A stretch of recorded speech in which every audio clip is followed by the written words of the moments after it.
विशेष फल देने वाला सत्यनारायण व्रत ही है। जो कलयुग में जो सबसे विशेष फल देने वाला व्रत है वो श्री सत्यनारायण व्रतम ही है, जिससे ऐसे वांछित प्रभु को कोई काल कहता है। इस प्रकार से जो जिन्होंने जो जो ये सत्यनारायण व्रतम हुआ उनके दूसरे जन्म का हाल कह रहा हूँ, सुनो।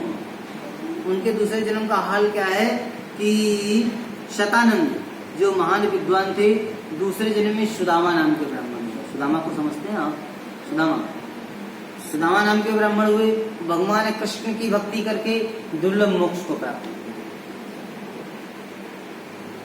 और जो भिल्ल लकड़हारा यानी वुड कटर था, जो लकड़ी बेचने जाता था, वुड कटर, वो कौन सा हुआ? भगवान रामचंद्र जी को जिसने पार उतारा था, केवट। समझ रहे हैं आप? केवट समझते हैं? हाँ, केवट हुआ।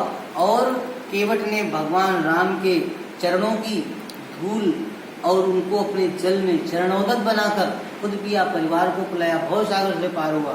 वो भिल्ल लकड़हार दूसरे जन्म में केवट हुआ और भव सागर के पार होता यानी वैकुंठ धाम को प्राप्त होता। और उल्कामुख राजा की जो कथा सुनी है, उल्कामुख राजा वो दूसरे जन्म में महाराजा दशरथ हुए, भगवान राम के पिताजी।